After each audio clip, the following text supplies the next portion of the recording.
Dakwah dalam cinta, dan kali ini di sebelah saya ada Gus Miftah yang katanya kemarin lagi viral. Nah, untuk klarifikasi supaya nggak jadi simpang siur, saya akan klarifikasi hari ini sama Gus Miftah sendiri. Gus, ada pertanyaan netizen nih. Tapi sebelumnya aku pengen nanya dulu nih. Ya. Kan Gus nih udah berdakwah seperti yang kemarin di video viral itu udah hampir 15 tahun ya. Di Sarkem 18 tahun, di kafe 14 tahun. Nah, Termasuk salon-salon plus yang ada di Jogja. Salon plus itu apa? Puskesmas. Pusat kesenangan mas-mas. Oke. Dan selama ini itu nggak pernah ada masalah ya Gak Gus? ada Ya? masalah, gak ada masalah. Tapi kali ini, Bahkan kita ada majelis duha di tempat seperti itu. ya alhamdulillah, oke. Itu selama ini nggak ada masalah, tapi kali ini jadi viral Gus. Jadi masalah. Nah, apa pandangan Gus berdakwah atau sholawat di tempat, maksudnya kafe seperti itu, yang adabnya banyak yang bilang di komen ya, kalau bukannya sholawat tuh harus tempat yang, atau berdoa melafazkan nama-nama Allah itu harus di tempat yang bersih, sedangkan di sana kan jual kamar, terus tempatnya bermaksiat katanya gitu. Jadi pandangan Gus sendiri gimana gitu? Nabi Ibrahim itu dakwahnya menggunakan makanan. Pernah satu ketika Nabi Ibrahim itu masak enak banget, seperti masakannya Bunda. Bapak Ibu semuanya bisa tanya Bunda, pernahkah Gus Miftah mencacat, mencaci maki, menghina makanan yang dihidangkan oleh Bunda? Wallah nggak pernah, tanya Bunda. Kalau senang saya makan, nggak senang saya diam. Orang kok tak banting piringnya orang. Jadi ketika Nabi Ibrahim ini dakwah dengan makanan, semua orang disuruh makan. Maka kenapa Nabi Ibrahim itu gelarnya Khalilullah, kekasihnya Allah. Ternyata Nabi Ibrahim itu rajin ngasih makan orang. Lah, begitu dia makan, orang-orang dipanggil Mbak Cinta. Sini makan. Agamamu apa? Nyembah siapa? Allah. Kamu makan, silakan. Datang lagi. Kamu nyembah siapa? Allah. Ayo makan. Kamu nyembah siapa? Allah. Ayo makan. Terakhir ada orang datang. Set. Kamu nyembah siapa? Kamu nyembah Allah enggak? Enggak. Saya enggak nyembah Allah. Enggak usah, kamu enggak boleh makan. Pergi sana. Akhirnya apa? Nabi Ibrahim ditegur sama Allah Subhanahu wa taala. Ibrahim, kenapa dia kamu usir? Jelas, yang lain nyembah Allah Tuhan, dia tidak nyembah Allah.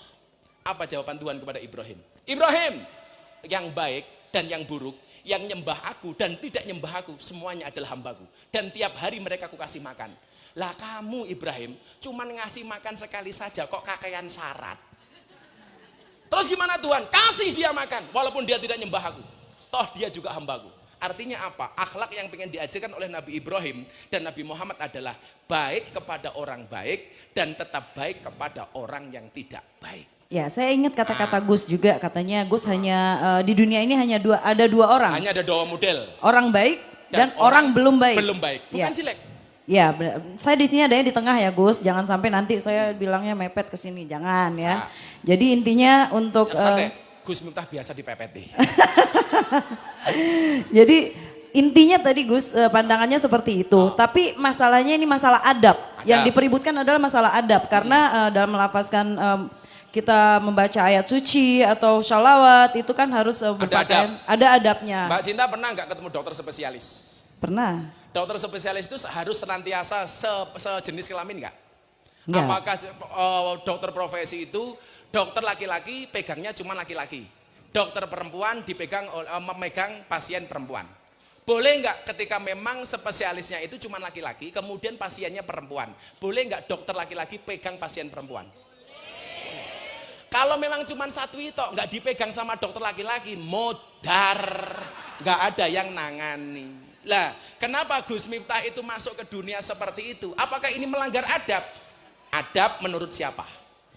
Karena Al-Quran mengatakan ud'u ila sabili rabbik, serulah kepada jalan Tuhanmu. Yang diseru itu bukan orang yang baik.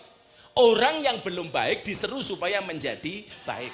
Amin. Kalau mbak-mbak kafe itu malam minggu paling tak suruh ke sini, nggak mungkin mau, wong mereka kerja. Apalagi malam minggu itu pasti malam yang paling rame untuk mereka.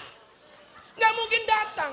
Tapi saya acungi jempol 5 sama mbak-mbak Sarkem. Nggak cuma 4, 5. Siji, loro, 3, 4, siji ini golek dewe.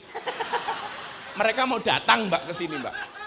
Dari Sarkem dan teman-teman WTS itu mereka nyewa bis mbak, datang. Walaupun setelah itu mereka kembali bekerja. Tapi kita tidak boleh menjadi hakim bagi mereka. Kenapa? Alaihissallah bi'ahkamil hakimin. Yang berhak menjadi hakim adalah Allah. Lah kenapa adabnya Gus Miftah sampai masuk ke sana? Karena nggak ada satupun orang yang mau datang ke sana. Kalau kemudian netizen tanya sama Gus Miftah, ini mbak, yang barangkali Mbak Cinta nanti harus sampaikan. Kalau ada netizen tanya sama Gus Miftah, oh Gus Miftah ngaji di kafe itu karena motifnya ekonomi, karena duit dan lain sebagainya. Tanya Mbak Sarkem, Gus Miftah pengajian 18 tahun di Sarkem, konsumsi bawa sendiri, nasi bawa sendiri untuk mereka. Gus Miftah bagi mukena, Gus Miftah bagi sajadah, bagi Al-Quran. Gak pernah dapat apa-apa, justru kita yang kasih mereka apa-apa. Supaya apa? Supaya hijrah ke jalan Allah Subhanahu wa Ta'ala. Kowe kudu iso ngono kuwi le ora ini. Ada lagi Mbak? Ya, ada lagi pertanyaan. Yang lebih pedes pertanyaannya apa? Aduh, saya takut nih, saya di kampung Gus Miftah nih. Oh, nggak Ntar apa-apa. saya nggak bisa pulang. Oh, pulang. Nggak apa-apa, ntar bapak-bapak temenin saya pulang, kan bajunya Cie sama. cie. Bang Modus Gasim ya? langsung yes. Biasa, kalau host itu biasa kayak gitu. Modus.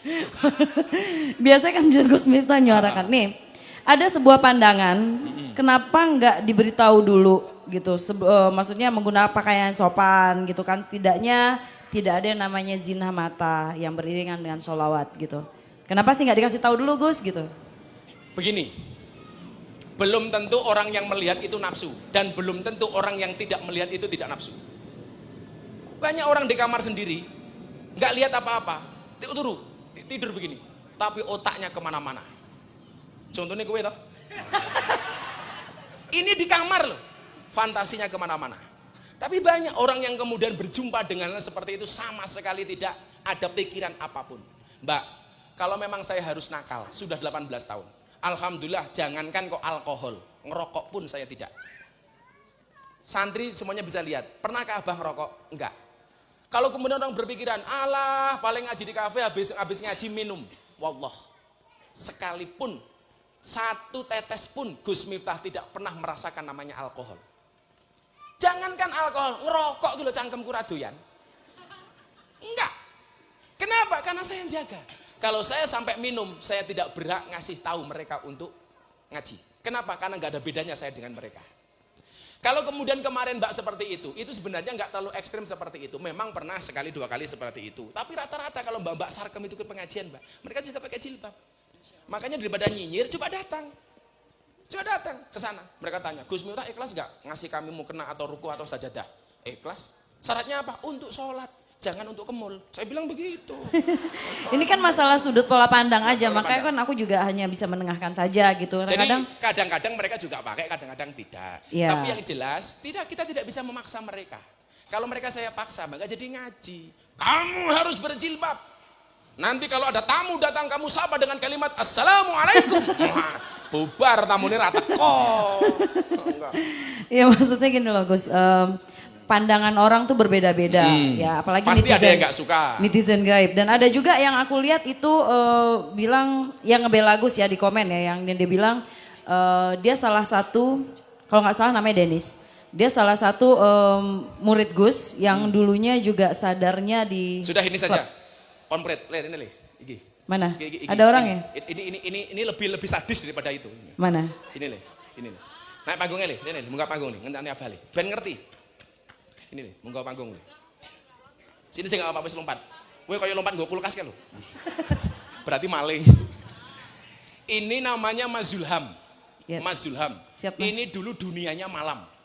Dunianya malam. Keamanan kafe-kafe. Bikinannya minum. Alhamdulillah bertobat. Kalau dulu ditanya pernah baca orang, tanya sendiri. Pernah baca orang nih? Apa boleh? Taman kayak gini. Wis masa lalu. Tak tanya dulu. Pernah di penjara berapa tahun? 3 tahun. Pernah di penjara 3 tahun. Waktu itu kasusnya apa, Le? Apa, Le? Nggak apa-apa Mas. Udah aman. Penting pernah baca uang atau apa, gitu aja. Pernah baca orang. Pernah baca Di orang. penjara 3 tahun. Nah, Kemudian jadi keamanan kafe berapa tempat? 2. 2 tempat. Sekaligus. Sekarang setelah kamu kenal Abah, kamu ikut ngaji Abah, kamu masih kerja di kafe nggak, Le? kenal Abah di kafe atau kenal Abah di? Dia datang ikut ke pengajian. Oh, datang itu Termasuk pengajian. di tempat prostitusi itu. Oke. Karena dia mikir, masa sih di tempat seperti itu ada ngaji, dan dia datang, alhamdulillah dapat hidayah. Oh. Dan gaji kamu dari 2 kafe itu dulu kamu tinggal. Tinggal. Kamu sekarang kerjanya apa? Yo, alhamdulillah ada aja. Ada saja. Meninggalkan 2 tempat gajinya tiap bulan ada. Sama, saya juga kayak gitu. Alhamdulillah. Nah, Sama. berarti Meninggalkan yang dibenci Allah untuk atau yang jangan-jangan dicintai jodoh Allah. nih malah. Oh, Masya Allah. Ini enggak dari Padang ceramahnya jodoh. Jadi ini bukti konkret, Dan masih banyak. Hari ini anak-anak kita Laskar Jogja yang datang ke Lombok membawa bantuan untuk gempa teman-teman gempa bumi, itu mereka semuanya bertato. Semuanya mereka peminum. Alhamdulillah mau ikut ngaji, hari ini mereka menghantar sumbangan untuk teman-teman di Lombok. Masya Allah. Subhanallah, tepuk tangan untuk mereka. Mukanya diketokke. Iki. Nah, iki. Iki mbiyen gaweane mbacoki wong, saiki mbacok atine wong kan melu ngaji. Jatuhnya rasa cinta, mahabbah.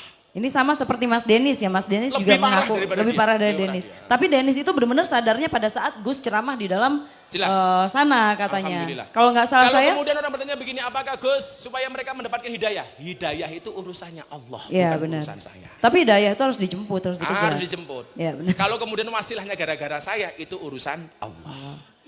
Ya karena kalau Denny sendiri nih Gus, makasih ya Mas. Ya, kalau Denny sendiri waktu zaman saya masih jadi penyanyi, kalau nggak salah saya juga pernah nge-DJ di salah satu klub yang Denny kerja. Dan makanya tadi saya cari tahu Dennis, ternyata saya kenal Dennis salah satu manajer di klub itu dan dia pernah manajerin saya dulu. Dia bilang apa? Iya saya baca di kalimat di komennya dia bilang dia sadar dan sekarang hijrah dan sekarang di pesantren ini akibat gara-gara waktu itu Gus pernah selawatan di klub itu juga katanya. Ya. Alhamdulillah. Dan Mbak Sarkem juga kita selawatan. Di Sarkem itu Mbak, itu kadang acaranya surat Isya. Kemudian kita tahlilan, selawatan, kemudian pengajian tanya jawab. Oke, tunggu aku mau nanya sedikit Gus, mumpung aku ingat ya. Apa? Ini pertanyaan dari aku pribadi. Gus pada saat selawatan itu bener kayak kemarin di Bali ya, aku lagi di Lombok, Gus di Bali. Di Bose Bali. Iya Bose Bali ya kan. Itu nungguin orang pulang dulu atau orang lagi jedang-jedung Gus masuk? Itu memang sengaja kita kumpulkan. Kalau pengajian itu kita kumpulkan, baik karyawan maupun mereka tamu yang mau datang. Di jam berapa? Itu sebelum acara. Sebelum acara? Sebelum acara dugem. Oh sebelum acara dugem. Oke berarti nggak jedung-jedung. Jadi sebelum mereka dugem, dunia gemerlap, kita dugem dulu, duduk gemetar. La ilaha illallah.